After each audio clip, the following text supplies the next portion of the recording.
On a créé une journée sportive qui était avant le Brussels Play for Peace. Donc c'est une journée sportive où il y avait une vingtaine de sports. Tous les citoyens, petits, grands, etc., de toute culture et origine, ils sont réunis. Ils ont fait du sport. Donc on attendait 250 personnes. Il y en a 2500 qui sont venus. Le soir, il y avait un gala. Et le gala était au bénéfice des orphelins. Et l'idée aussi, cette journée, j'avais besoin de voir toutes les communautés. Cathos, juifs, bouddhistes, musulmans, laïcs, etc. Et que le pouvoir du sport, en fait, soit là. C'était fédérateur. C'était vraiment un vecteur juste génial.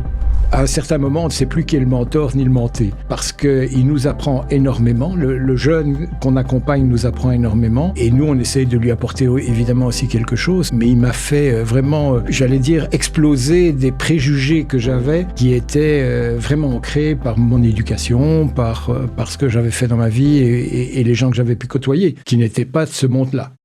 Ils ne se seraient peut-être jamais croisés, et pourtant. D'un côté, des entrepreneurs, des dirigeants, des familles, décidés à donner plus de sens à leur réussite. De l'autre, des femmes et des hommes qui portent des projets d'intérêt général avec conviction et passion. C'est de leur rencontre que naît Voices for Philanthropy. Un podcast qui explore la philanthropie au-delà des chiffres et des apparences. Où l'on découvre des motivations profondes, des doutes parfois, et des instants de bascule. Des rencontres transformatrices. Un podcast porté par Rothschild & Co. Bonjour à tous, je suis très heureuse aujourd'hui d'accueillir Ayman Ramdani, qui a créé l'association Play for Peace, et Roland Vaxelaere, entrepreneur philanthrope. Roland vient d'une famille entrepreneuriale, il a eu des grandes responsabilités dans des groupes internationaux comme Nestlé, Danone, puis aux soins du groupe Carrefour auquel il a vendu l'entreprise familiale. Et il a depuis lors beaucoup d'activités philanthropiques, parmi lesquelles le soutien de Play for Peace et d'autres organisations qu'il a lui-même créées, dont il nous parlera. Et Ayman a créé Play for Peace en 2014, c'est ça ? Voilà. Et donc ça aussi avec une très belle histoire pour inspirer les jeunes, leur donner confiance, notamment à travers le sport. Voilà. Donc Roland, je vais te proposer de présenter ton engagement philanthropique et comment tu as eu le déclic de soutenir Ayman. Alors, j'ai une carrière plutôt dans des grands groupes, comme tu le disais. J'ai travaillé 10 ans pour Nestlé, 10 ans pour Danone, 10 ans pour Carrefour. Carrefour, j'y suis resté parce que j'ai vendu la société familiale GB à Carrefour. Et après, je suis resté encore 8 ans avec eux. Et je dirais qu'après, j'ai créé plutôt des petites sociétés, des start-up dans différents domaines qui avaient chaque fois une mission sociétale ou environnementale. Alors, d'où vient un peu mon feeling par rapport à la philanthropie? En fait, ça vient de 3 choses. La première, ça vient de Philtrust, qui était un fonds, et qui est toujours d'ailleurs un fonds d'investissement, qui avait 2 pieds. Un pied, c'était d'investir dans des sociétés du CAC 40 et d'aller aux assemblées générales et se battre pour que le travail d'ESG soit bien fait et que ça soit pas superficiel. Donc ça, c'était la premier pied. Je dirais que le deuxième pied, c'était de faire de la philanthropie, mais de développer la philanthropie pour qu'un jour, ces sociétés ou ces associations, je dirais, qui se développaient, puissent devenir autonomes. Et donc, de passer simplement de société philanthrope, je vais dire d'une société qui dépendait de dons, à en faire une société qui allait pouvoir tirer du bénéfice et de pouvoir le réinvestir pour permettre. Donc, devenir des entrepreneurs sociaux, en fait. Donc, c'était vraiment ces deux piliers-là. Le deuxième pilier qui m'a beaucoup motivé, c'est Ashoka. Parce que dans les ASBL et dans les entrepreneurs sociaux, ce qui est important, c'est les hommes qui sont derrière. Je pense que c'est aussi comme ça qu'on s'est un peu rencontrés. C'est de voir des gens comme toi qui ont pu vraiment développer depuis 2014. Donc, c'est vraiment quelque chose qui est du long terme et d'investir sur ces personnes-là. Je crois que ça, c'est quelque chose qui m'a beaucoup motivé. Puis la troisième chose, comme tu le disais, j'ai monté ma propre propre ASBL pour s'occuper des jeunes qui sont en décrochage après le bac, donc après l'arrêt tôt en Belgique, le bac en France, et avant de rentrer dans les études supérieures. Et donc, c'est une année de transition qui permet à ces gens qui sont en rupture et en questionnement par rapport à leur avenir de pouvoir, je dirais, prendre un temps de discernement et de faire les choix qui sont les meilleurs, retrouver confiance en eux et se développer dans la vie économique ou dans les études. Ça, c'est Tremplin. Ça, c'est Tremplin, absolument. Génial. Et vous touchez combien de jeunes avec Tremplin ? Alors aujourd'hui, on a monté ça à partir de 2018 et pour l'instant, il y a plus de 160 jeunes qui sont passés et ce qui est vraiment notre satisfaction, c'est 85% d'entre eux qu'on suit après le parcours, hein, puisque c'est un parcours de 4 mois et on les suit par la suite pendant 3 ans et on peut dire que 85% d'entre eux sont soit repartis dans les études, soit dans la vie économique et donc sont redevenus acteurs de leur vie. Voilà, je crois que la devise, c'était être bien avec soi-même, être bien avec les autres et être bien pour le monde et rayonner. Voilà. Exactement. Voilà. Ok, merci beaucoup. Merci Roland. Ayman, donc j'aimerais que tu nous parles de toi, de ton parcours, qui est un parcours qui a été quand même assez atypique et extrêmement entrepreneurial, puisque tu as rebondi d'un métier et au départ tu étais destiné dans la pharmacie, tu avais des études de pharmacie, et puis en raison d'allergies que tu avais dans le secteur, tu as dû bifurquer vers plutôt l'industrie, et puis ensuite ce parcours entrepreneurial social. Donc ça, j'aimerais que tu nous parles de ça, et puis qu'ensuite tu nous expliques les débuts qui sont vraiment extrêmement émouvants de Play for Peace. Ok, parfait. Merci. Donc moi, je suis pharmacien de formation. Donc parce que pour mon papa, donc les études étaient hyper importantes. Comme il était orphelin, il me disait que le seul héritage que je peux te donner, c'est l'éducation et l'ouverture d'esprit et se nourrir de la culture de l'autre. Je comprenais pas trop quand j'étais jeune, parce que j'ai tout fait catho. En primaire, je faisais partie d'une chorale. J'étais à la messe de minuit à chaque Noël. Et mon père me disait, c'est bien, apprends la culture de l'autre, casser ses barrières sociales et culturelles. Et et puis j'ai fait tout catho jusqu'à l'UNIF, puis j'ai fait pharmacie, puis j'ai une maladie professionnelle. Puis j'ai dû rebondir, j'ai dû faire des études de droit. J'étais candidat huissier de justice pendant 4 ans. C'était très difficile. Encore maintenant, je me dis comment j'ai pu faire ça, mais bon, je dis pas que c'est pas bien, mais c'était en fait, je l'ai fait ça parce que je devais survivre, en fait. Donc, parce que il fallait étudier, il fallait rebondir, c'est pas par passion, c'était pour remplir le frigo, en toute sincérité. Et ensuite, j'ai eu une opportunité, donc j'ai ouvert, donc j'étais pas entrepreneur du tout, et j'ai eu une opportunité, j'ai été vendre, j'avais l'exclusivité de la marque Strelly, Rodania et Kipling pour le Moyen-Orient et l'Afrique du Nord, tout ce qui est accessoire, c'était de 2010 à 2012. Et donc, j'étais au Maroc, c'était en fait super. Mais je devais tout apprendre de l'entrepreneuriat. Mais avoir ça en une fois, c'était un beau cadeau. Puis mon papa est décédé. Non, excusez-moi, il est tombé malade. Et quand il est tombé malade, j'ai tout revendu. Et je suis revenu en Belgique pour m'occuper de lui. Puis j'ai travaillé dans les audits. Et ensuite, quand mon père est décédé, j'étais pas bien. Je n'arrivais pas à faire le deuil ni rien, c'était très compliqué. Il est décédé le 11 avril et le 6 avril, c'était la journée internationale du sport pour le développement et la paix. J'étais perdu et mes amis m'ont dit « Mais Ayman, pourquoi tu ferais pas un truc en la mémoire de ton père pour faire le deuil ?» Et je dis « Ok, qu'est-ce que je peux faire ?» Il me dit « Mais comme tu faisais au Maroc quand tu étais chez Strelly », j'ai dit « Ok ». Donc on a créé une journée sportive qui était c'était le Brussels Play for Peace. Donc c'est une journée sportive où il y avait une vingtaine de sports et tous les citoyens, petits, grands, etc., de toute culture et origine, ils sont réunis et ils ont fait du sport. Donc on attendait 250 personnes, il y en a 2500 qui sont venus. Le soir, il y avait un gala et le gala était au bénéfice des orphelins. Et l'idée aussi, cette journée, j'avais besoin de voir toutes les communautés. Cathos, juifs, bouddhistes, musulmans, laïcs, etc. Et que tout le monde puisse, en fait, que le pouvoir du sport, en fait, soit là. C'était Fédérateur. fédérateur. Ouais, c'était vraiment un vecteur juste génial. L'année suivante, on l'a fait au Stade Roi Baudouin. Donc, c'était un truc de fou. Donc, on a dû créer une ASBL, bon, parce que la Fondation Roi Baudouin m'avait contacté et m'a dit, mais qu'est-ce que tu fais, c'est super. Mais au niveau professionnel, c'est nul. T'as ni ASBL, ni assurance, ni rien. Donc, on a dû créer ça, en fait, avec la Fondation.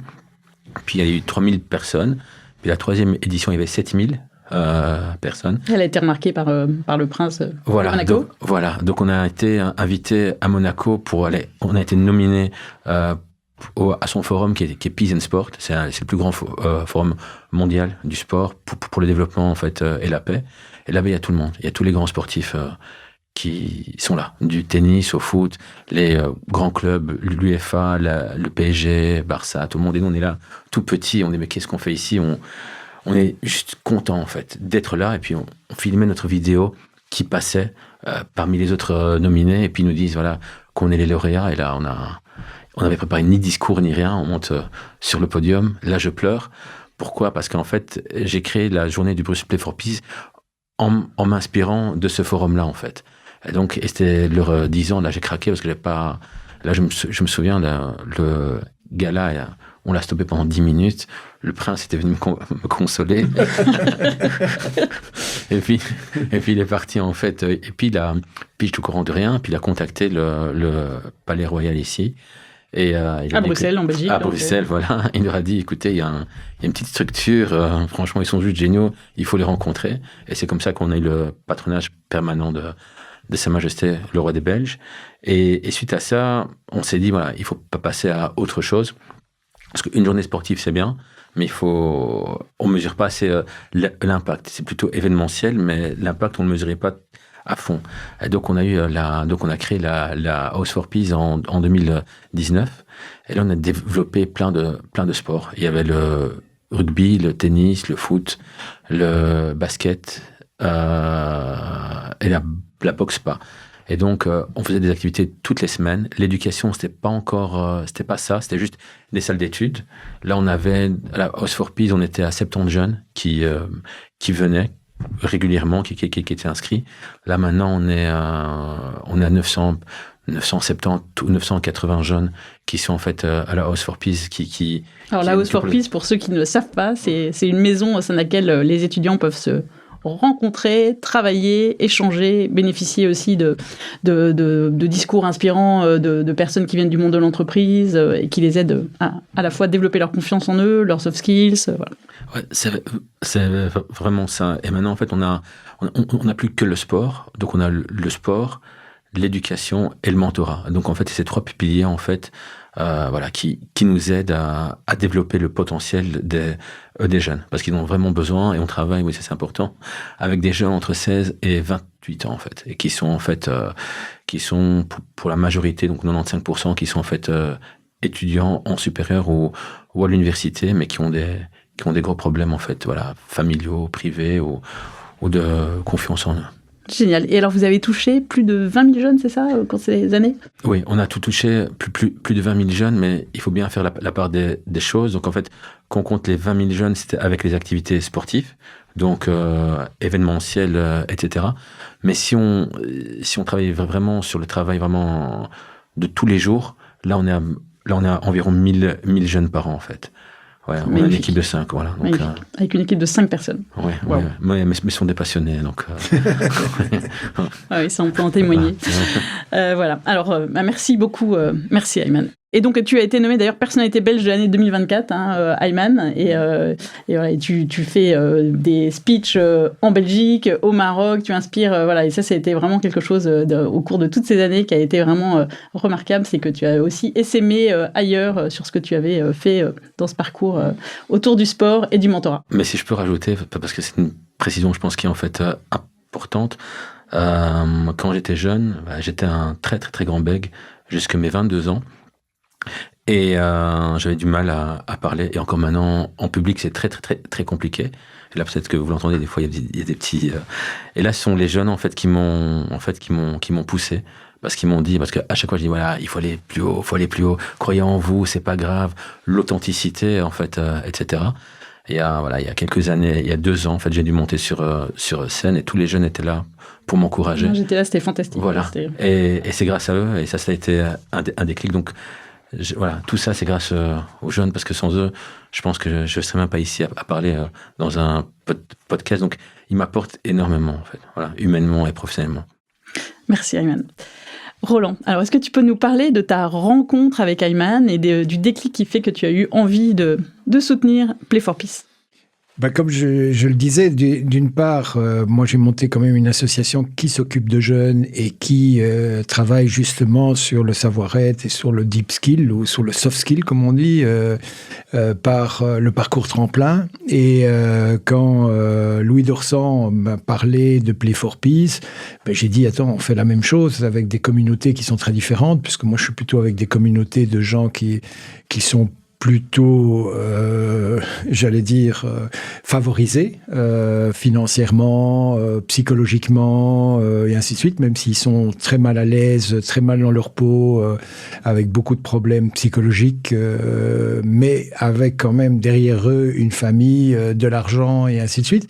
Et Play for Peace était exactement dans une communauté un peu différente, moins favorisée, plus compliquée, avec une population, je dirais, qui a du mal à s'intégrer dans la population belge. Et donc, je me suis dit, là, il y a vraiment une complémentarité possible. Il y a vraiment de me permettre de mieux comprendre cette communauté-là et de pouvoir travailler dans le même esprit en étant mentor. En fait, qu'est-ce qu'un mentor? C'est quelqu'un qui va accompagner une personne de Play for Peace pendant un an scolaire, grosso modo, et qui va avoir des réunions 2 fois par mois avec lui, et on va lui faire, on va avoir des échanges entre nous.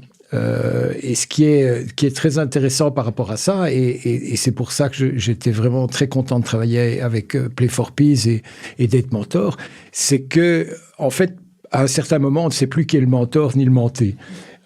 Parce qu'il nous apprend énormément. Le jeune qu'on accompagne nous apprend énormément. Et nous, on essaye de lui apporter évidemment aussi quelque chose. Mais il m'a fait vraiment faire, j'allais dire, exploser des préjugés que j'avais qui étaient vraiment ancrés par mon éducation, par ce que j'avais fait dans ma vie et les gens que j'avais pu côtoyer, qui n'étaient pas de ce monde-là. Et donc, c'est toujours d'ailleurs assez passionnant de le faire aujourd'hui et de continuer là-dedans. Ouais, merci beaucoup. Et alors, je crois qu'il y a eu des échanges aussi entre Tremplin, Play for Peace. Ça s'est matérialisé comment? Alors, ça s'est matérialisé, comme je vous disais, moi, je prenais un menti avec moi et je l'amenais chez Tremplin. Et ce qui se fait, c'est que les jeunes, donc moi j'ai une quinzaine de jeunes en chaque parcours, et les jeunes ont été impressionnés par le témoignage qu'a fait Mendy à l'époque, et ils ont dit, attends, on va faire des trucs ensemble, et ils sont partis un week-end faire du sport, et Mendy a été chercher d'autres gens de Play for Peace en disant, attendez, je vais pas aller faire ça tout seul, venez avec moi, et les gens de Tremplin ont dit, on vous prend tous, et on part un week-end, et on va aller faire de l'escalade, et des sports, du vélo. Ils n'avaient jamais fait de vélo, et certains de Play for Peace ne savaient même pas comment est-ce qu'on faisait du vélo. Et donc, il y a eu un échange entre ces jeunes qui continuent à se voir, donc on a vraiment cassé les codes, quoi. J'allais dire, c'est vraiment ça le point je dirais d'apothéose ou d'ancrage qu'on a pu mettre en place entre ces deux organisations. Ah, génial. Alors, casser les codes, ça c'est justement la spécialité d'Ayman, et donc tu vas nous dire quel sport tu as choisi pour Play for Peace et pourquoi.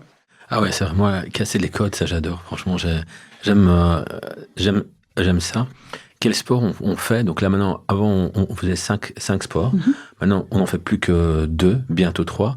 Mais là c'est les 2, donc on fait la boxe, donc au Marvelous, où c'est un club, on va dire un peu plutôt corporate. UP et corporate de Bruxelles. Oui. Voilà, c'est ça. Où en fait par parcours, il peut y avoir 2 jeunes qui puissent participer au cours de boxe.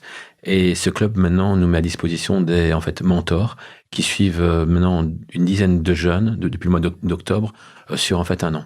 Donc, ils les aident dans leur développement personnel et professionnel. Donc, des membres du Marvelous qui deviennent mentors de personnes de Et là, on casse vraiment ces barrières. Parce que quand on vient du nord de Bruxelles et qu'on va du côté du bois de la Cambre ou Avenue Louis, c'est autre chose. C'est pas le même... public, donc en fait c'est bien, ils se rencontrent. Et puis on a le golf. Donc le golf, ça se prend pas mal de personnes, on le fait depuis 4-5 ans. Avant, on avait 3 à 4 jeunes qui le pratiquaient. Maintenant, on a une centaine de jeunes qui sont inscrits. Et une liste d'attente, c'est notre activité sportive qui fonctionne en fait le mieux pour plein de raisons en fait. C'est que voilà, c'est vraiment casser ces barrières, c'est faire un sport pendant 1h30 de 2 heures sans son téléphone, être en pleine nature, s'écouter, se concentrer, être avec soi-même en fait. Et donc ça leur parle énormément parce qu'ils sont ils sont dans leur appartement ou logements sociaux. C'est petit. Là-bas, c'est vraiment, on est là, on peut jouer, mais ce qui est plus fort aussi, c'est que chaque jeune qui a un brevet a droit donc au job étudiant du en fait de Rome, de tout le site. Ils ont droit du club de golf dans lequel ils sont accueillis. Ouais. Voilà, c'est ça. Et au business club aussi. Donc ils ont accès au business club. Et là, au mois de septembre, 5 jeunes ont participé à leur premier tournoi de golf avec le business club du en fait de Rome. Pour nous, allez, honnêtement, on me l'aurait dit il y a 5 ans que des jeunes de Play for Peace issus de la diversité, allaient faire un tournoi de golf avec le business club, c'est quelque chose de magique et ça c'est grâce au club du Drôme, parce que pour la petite histoire, il y a 10 ans, quand Play for Peace a été en fait créé, je ne sais pas si tu le sais en fait, mais PIM faisait partie de notre advisory board. Il faisait pas partie encore du club ni rien, et tout le monde il me parlait du golf, il serait super, mais je lui dis mais qu'est-ce qu'il me raconte, etc. Et quand il est devenu directeur du club, il m'a appelé, il m'a dit mais qu'est-ce que tu en penses? Au début, j'étais pas tellement chaud parce que je me dis c'est quand même en fait spécial. Et en fait, en gros, c'est l'idée de PIM, en fait. Donc, quand il est devenu directeur, il a tenu sa parole il dit, en fait, 5 ans avant, et c'est grâce, en fait, à PIM. Donc, c'est pas nous qui avons eu, en fait, l'idée, hein. Parce que je peux dire, ouais, on a eu l'idée. Non, c'est PIM. Et depuis 5 ans, c'est top. C'est génial. Si je peux ajouter quelque chose, ce qui est extraordinaire dans cet échange et dans ce fait de faire de sport pour les gens de Play for Peace, les jeunes de Play for Peace, c'est que ça a été aussi une révolution dans le club. Parce que d'avoir des gens d'une autre communauté qui viennent pour faire ce sport, c'était pas l'habitude. Le sport golf, la réputation est ce qu'elle est. Hein, c'est un sport un peu fermé, avec un certain nombre d'étiquettes, comme on dit, voilà. Et là, vraiment, ça a cassé les codes et ça a permis aussi au club de business de se rendre compte que cette communauté-là est tout à fait intéressante et sympathique et qu'on peut travailler avec eux et ainsi de suite. Donc, ça a cassé aussi des codes chez nous, quoi, je veux dire. Enfin, en tout cas, dans le club de golf. Non, c'est ça. Et une transparence aussi. Je me souviens aussi du premier tournoi, Play for Peace à notre profit. C'était la remise des prix. Et donc, il y avait tous les membres du club, ils étaient dans la véranda, et tous les jeunes étaient à l'extérieur. Et le capitaine leur disait, rentrez, mais ils voulaient pas rentrer. Ils étaient mal à l'aise. Et puis, il leur a dit, c'est cette phrase, je m'en souviens toujours, comme vous avez des a priori sur nous on a les mêmes sur vous. Donc, venez et on arrête, apprenons à nous connaître. Et le fait qu'ils disaient en toute transparence que eux aussi, que chacun avait des a priori, ça a cassé, ils ont tout. Et puis après, c'est là, je pense, où le projet a vraiment commencé. Voilà. Fantastique. Ah, c'est une belle histoire. Ayman, alors, donc, il y a le sport, donc tu l'as mentionné. Il y a l'école, la Play for Peace House. Donc là, il faut que tu nous expliques comment ça fonctionne. Peut-être aussi tous les gens qui viennent donner des talks sur le leadership, ce que ça fait pour les jeunes. Et puis après, on parlera des autres projets. Mais... Voilà, donc en fait, la House for Peace, maintenant, existe depuis en fait 6 ans. Donc en fait, c'est un espace où les jeunes peuvent venir étudier, se former, se ressourcer aussi, parce que pour beaucoup d'entre eux, c'est leur deuxième maison, même certains, c'est même leur première maison. Donc il y a des jeunes qui passent toute la journée, s'ils pouvaient dormir, ils dormiraient. Il y a quelques années, il y a certains jeunes qui dormaient, mais maintenant c'est fini parce que il y a beaucoup trop de jeunes et c'est en fait impossible. Donc c'est une maison en fait. Donc la house, elle se développe grâce à d'autres jeunes. Donc en fait on a une team qui s'appelle les capitaines et ils sont responsables de la gestion, donc de l'ouverture et de la fermeture de cette house, parce qu'elle est ouverte toute l'année, du lundi au dimanche, de 9h jusqu'à 22 heures hors blocus, donc hors examen. Et pendant les examens, c'est jusque 2 heures du matin.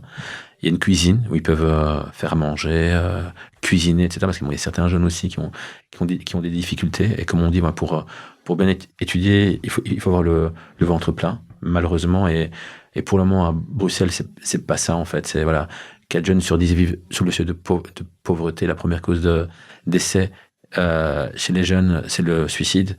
Donc il faut vraiment ce côté chaleureux. Une des maisons, c'est hyper important. Et on a aussi une cellule de coach qui sont là pour en fait écouter les jeunes, parce qu'il y a le mentorat qui est là pour les accompagner et au niveau professionnel et professionnel. Et les coachs, c'est plutôt avoir plus confiance en eux ou certaines choses beaucoup plus privées. Et à côté de ça, on a pas mal de formations aussi sur les skills, donc la négociation, le leadership, comment networker. Il y en a plein. Et à chaque fois, c'est avec faire un CV. Comment faire en fait un CV et à chaque fois avec des profs ou des orateurs juste incroyables. Il y avait toi déjà. Il y avait l'ancienne. Il y a la directrice de en fait Amazon. Qui est Sophia, il y a Avi Goldstein, il y en a plein. Et là, ça permet en fait aux jeunes de dire ok, d'accord, ces personnes-là arrivent à Molenbeek, parce que pour eux, c'est quoi que si ces personnes-là arrivent à la house pour les écouter, ça paraît rien, mais dire ils sont venus en fait chez nous, on existe pour eux, ça les responsabilise et ça c'est hyper en fait important.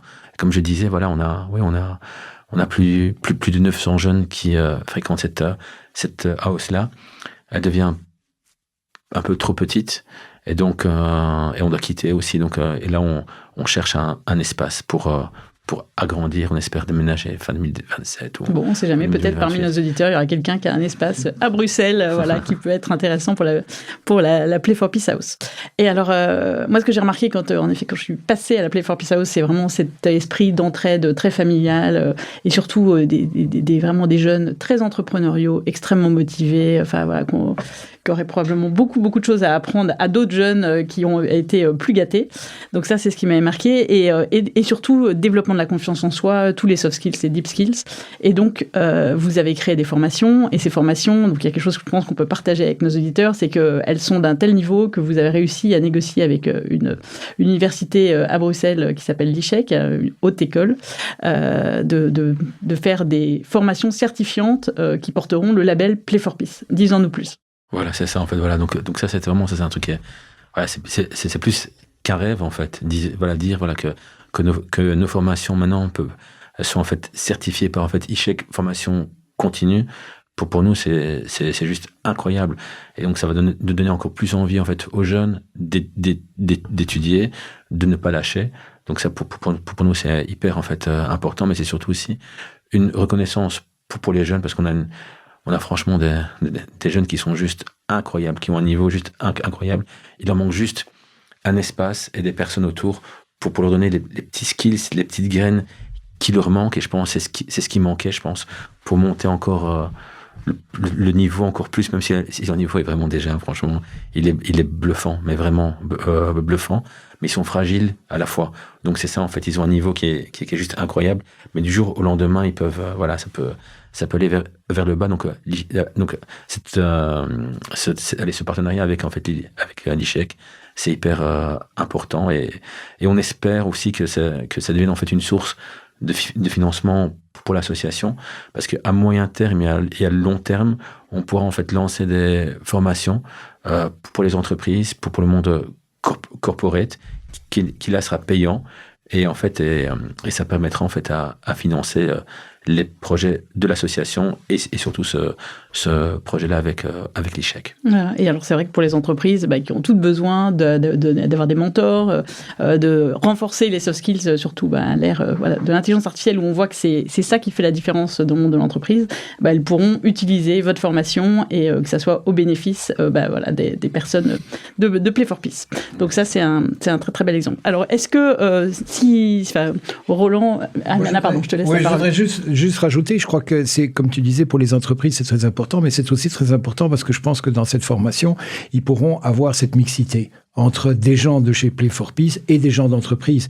Et cette mixité est super importante dans les entreprises. Aujourd'hui, les entreprises sont un peu dans un monde de verre où ils ne se rendent pas compte qu'il y a une autre population qui pourrait très bien leur apporter des choses, et ainsi de suite. On voit la difficulté dans le recrutement, dans tout ça, où par le fait du nom de la personne, on rejette un peu la candidature, des choses comme ça. Et donc, d'avoir cette formation, à mon avis, est très importante aussi pour les entreprises, pour leur donner cette capacité d'avoir cette mixité. Pour créer des ponts. Créer des entre ponts, deux mondes. ouais. Ah, c'est tout à fait ça.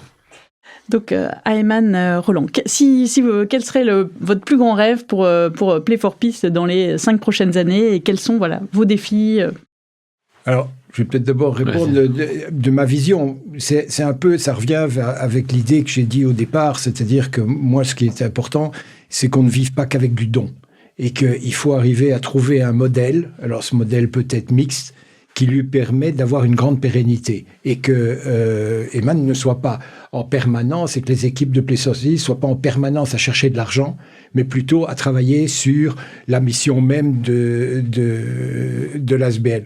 Et ça, je trouve que c'est très important. Et on le voit par le travail que tu vas faire avec justement cette formation, que les entreprises vont pouvoir payer, vont te donner une pérennité. Et moi, je pense que ça, si j'ai un rêve, c'est que vraiment, Ayman et toute son équipe ne soient plus à la recherche d'argent, mais puissent pérenniser et travailler encore plus avec des nouvelles idées pour faire avancer le Play for Peace dans sa mission première, et pas d'aller chercher de l'argent. Ce qui est le défi aujourd'hui vraiment des organisations. Et c'est vrai que le modèle que tu as décrit de formation peut être un magnifique catalyseur pour transformer ce business model en un business model qui s'autofinance. Et toi, Ayman? Voilà, donc, et moi, pour continuer à aller dans ton rêve, j'aimerais bien le développer en fait en Belgique, en France et au Maroc aussi. Donc voilà, c'est vraiment pour faire le tour. Et je pense que dans les 5 ans, si on peut aller dans chaque pays, je pense que ce serait vraiment top, et que certains jeunes de Play for Peace, d'ici quelques années, puissent eux être en fait mentors ou profs de ces formations. Ce serait vraiment top. Moi, mon rêve, à moi personnellement, c'est pas très sexy, mais je me dis que d'ici en fait 5 ans, si on peut arriver en fait à une indépendance financière de l'association, qu'au niveau structurel, on est vraiment top, pour que l'association puisse se développer en fait sans moi. Parce que moi mon plus grand rêve, c'est que l'association existe sans moi et qu'elle continue à se développer. Donc moi, c'est dans les 5 ans, voilà, au niveau de la structure, de la gouvernance et du financement, ce serait pour moi, ouais. Mon rêve, c'est quand j'ai 70 ans, ou allez 70 ans. Encore un petit peu loin, oui. Non, mais voilà, c'est que ça existe vraiment. Ah oui, toujours. Que le projet ça soit pérenne. existe en fait toujours, même dans 10 ans ou 15 ans. Voilà, mon rêve, c'est ça, c'est que le projet existe sans moi. Et que ça soit repris potentiellement par des anciens de la Play for Peace House qui travaillent dans l'association. Oui, parce qu'il y a certains jeunes, ils se doutent, des fois ils disent mais tu vas pas rester encore, etc. Parce que ils me voient, parce que je leur dis en toute transparence que l'idée c'est que je parte en laissant un beau bébé, voilà, etc. Et ils me disent ce que tu penses qu'un jeune pourrait le reprendre. Moi, ce serait mon rêve. Ah ouais, qu'un jeune bénéficiaire de l'association, ça serait top. Déjà, il y a des jeunes qui ont bénéficié de l'association et qui deviennent parrains. Donc tous les mois ils font un don pour l'association, mais sans me téléphoner ni rien. Je vois juste ça. Tous les mois, ils font un don, mais juste ça, moi, ça me touche, mais trop fort, parce que voilà, donc mon rêve, c'est ça, en fait. Ouais. Fantastique. Et alors, pour nos auditeurs, donc pour que, vous, évidemment, on a entendu, comme toutes les associations, que si certaines entreprises, certaines fondations ont envie de vous soutenir, c'est toujours le bienvenu, mais qu'est-ce qu'ils peuvent faire d'autre pour Play for Peace, pour la Play for Peace House, de quel type de mentor vous avez besoin, et pour des gens qui nous écoutent et qui auront envie, que ce soit des Belges, des Français, de s'investir et d'accompagner Play for Peace, qu'est-ce qu'ils pourraient faire pour toi, Ayman?